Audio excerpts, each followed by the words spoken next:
大家好，歡迎來到文昭談股論金。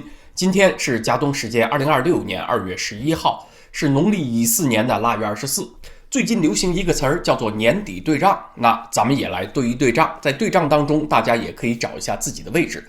最近在網上有這樣一張表格在流傳，它號稱是中金公司2025年對中國人所做的收入調查，再依據這個調查做出來的人群收入分配表。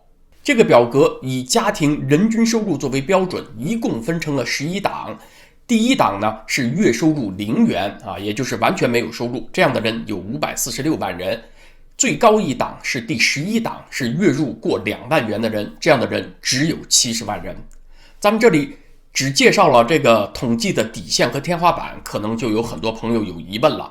在中國16周歲以下的人群是中小學生，他們是沒有收入，沒有辦法上班的，號稱這部分人就有2億多人，他們的收入都應該是0元呢？怎麼在這個表上顯示出來收入0元的只有546萬人呢？那是由於這張表格是按照家庭人均月收入為標準來計算的。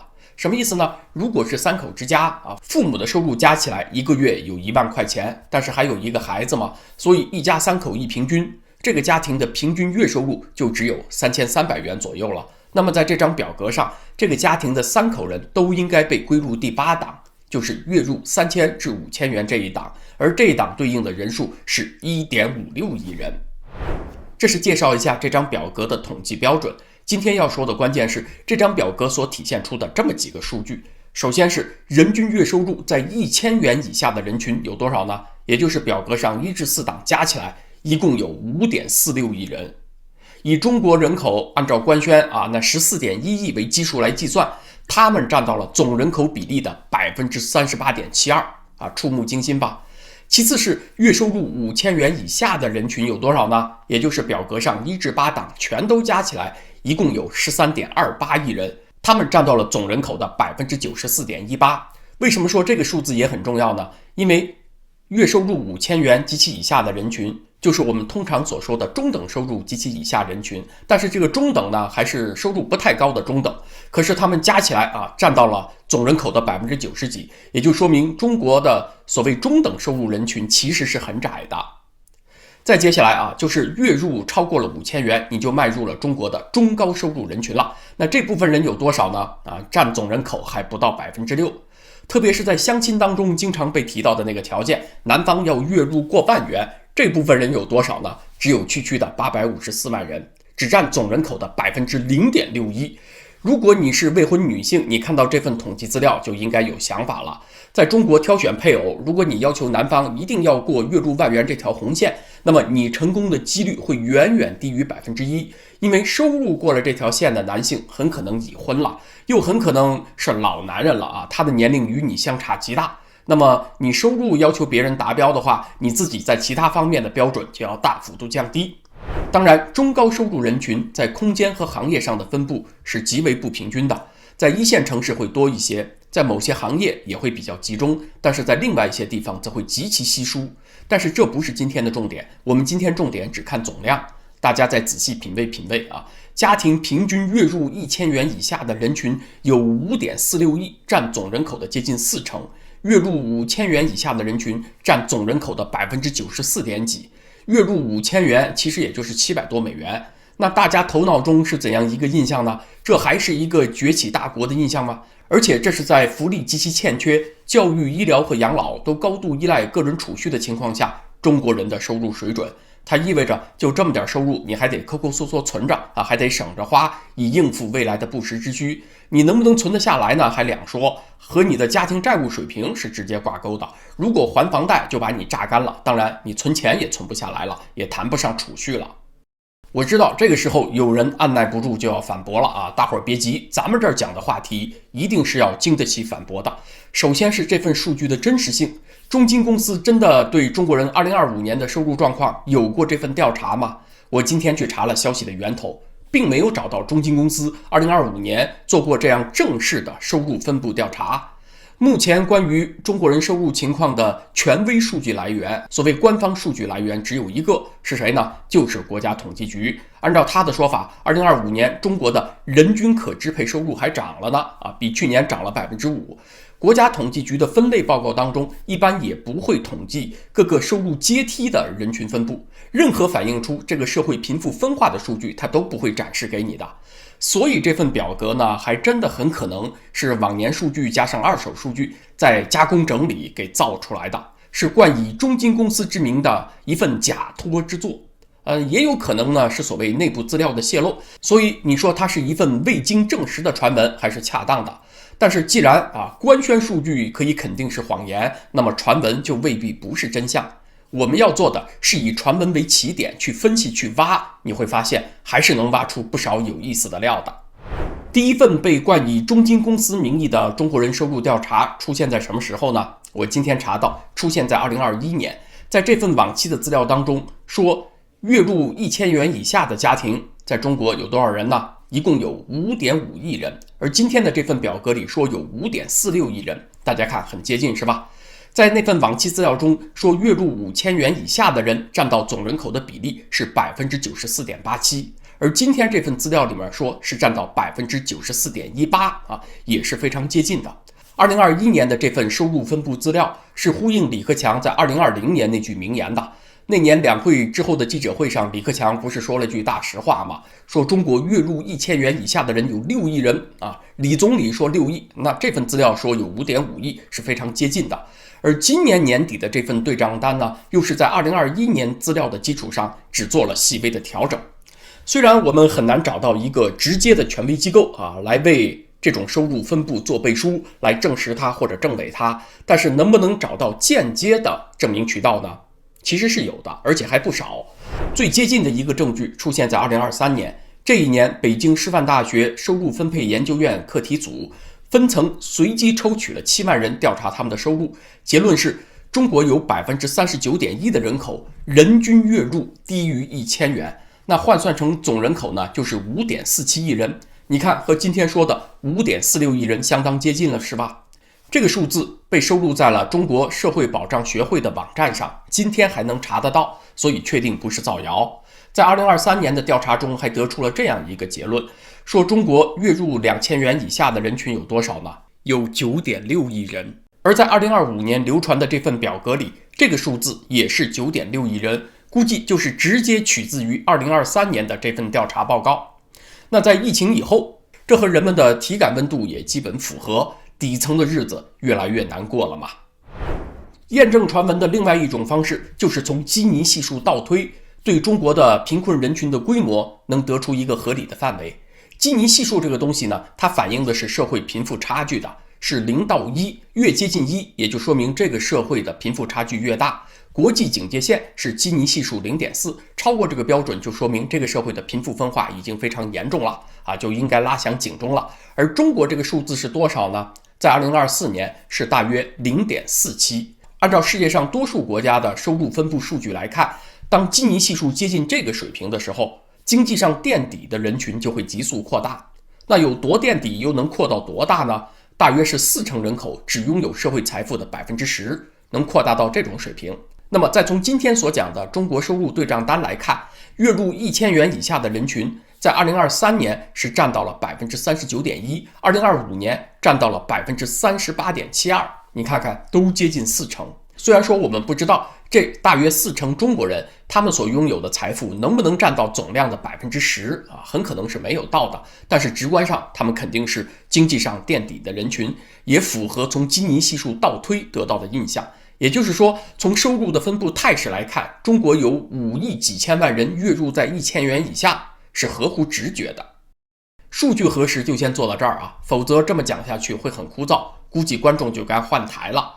但是我這麼說，估計還是有些觀眾會反對，他們會覺得我身邊的人收入都很高你看我接觸到的人個個都是月入萬元，沒有你說的那麼慘吶。那接下來跟大家分享一個故事是我去年在歐洲旅行期間，是某個星期一的上午，我們一家人在羅馬的西斯廷廣場和聖彼得大教堂外面排隊是等着過安檢進去參觀。在頭一個周末呢，由於教堂有外交活動，就沒有對遊客開放，所以周末的遊客全都被挪到星期一了排隊就特別長。我身後呢，就剛好是一對重慶來羅馬旅遊的夫婦，就和他們聊了起來。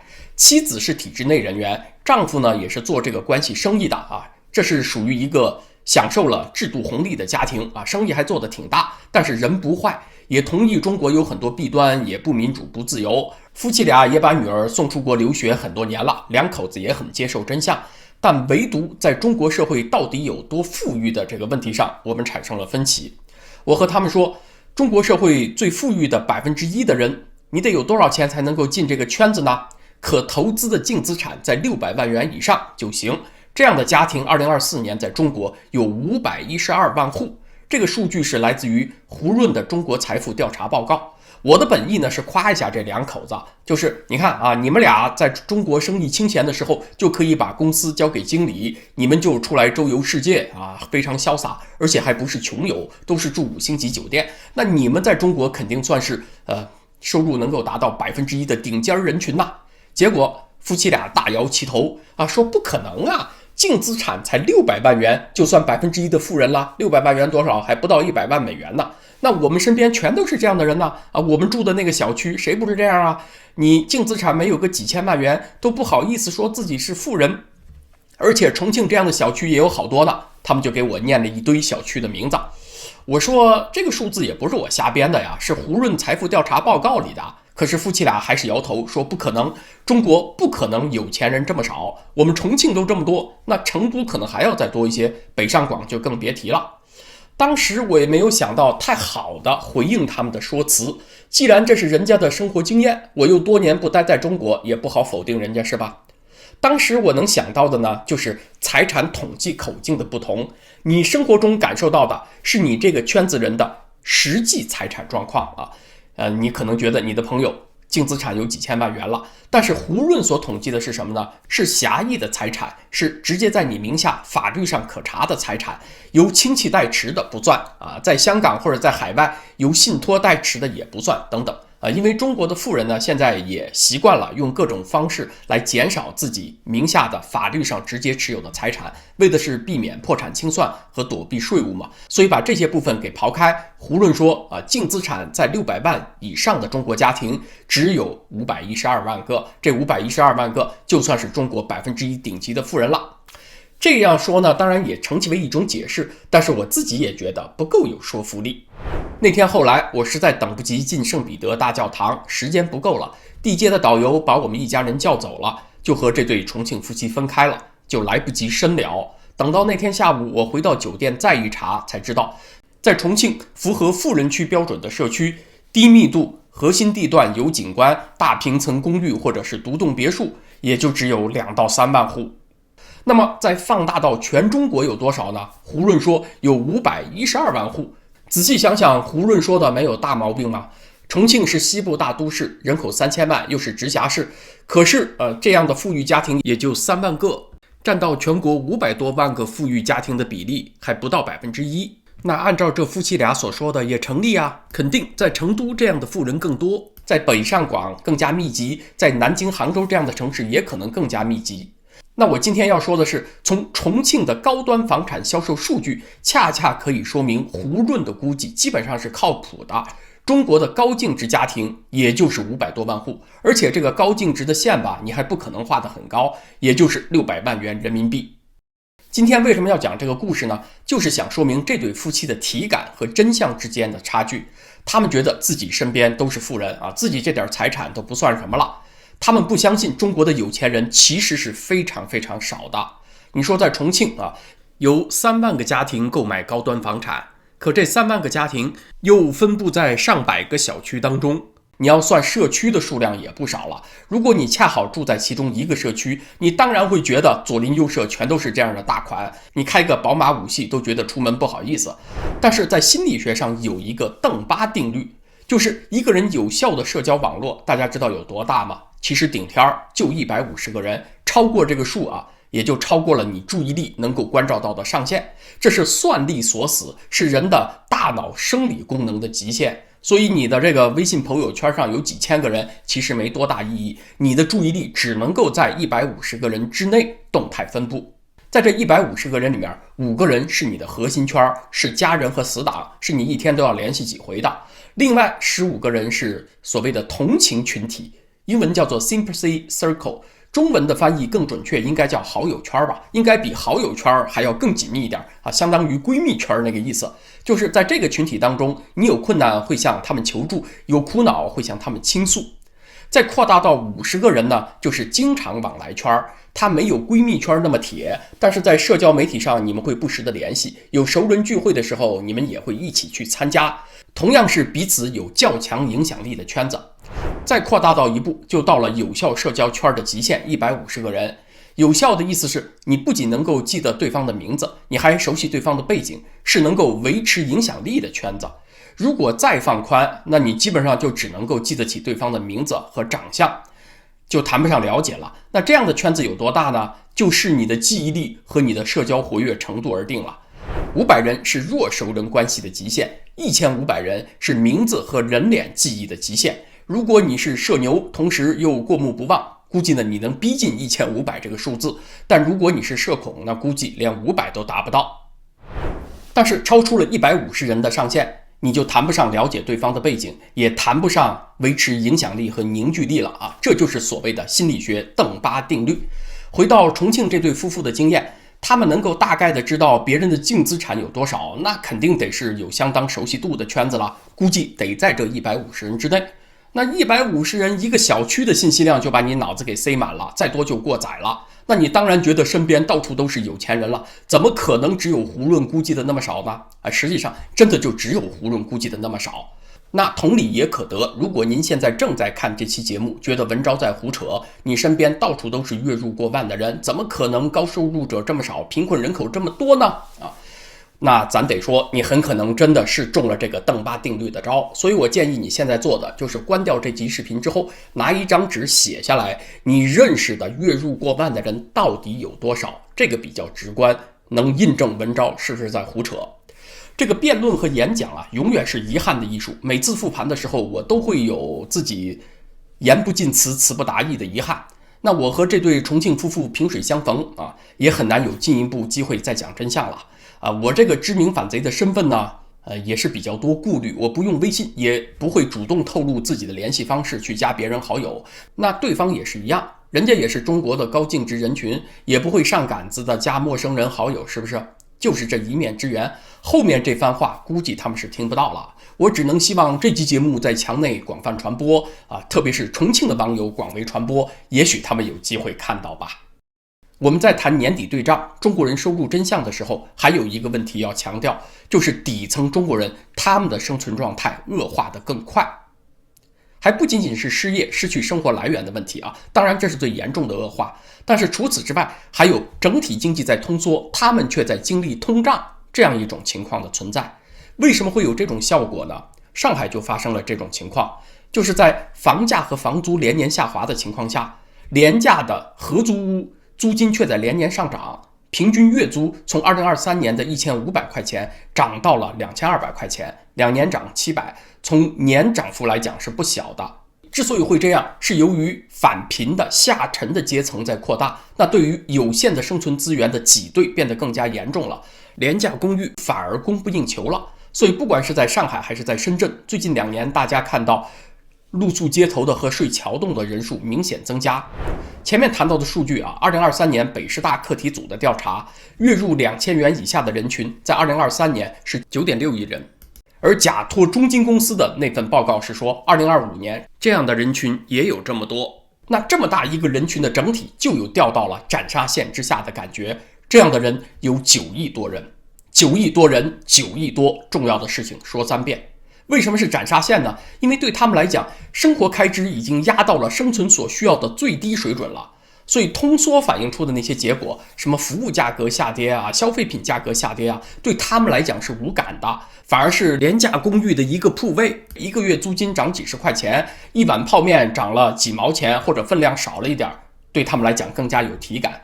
實際上2025年中國的主流泡麵品牌康師傅和統一確實是在漲價的。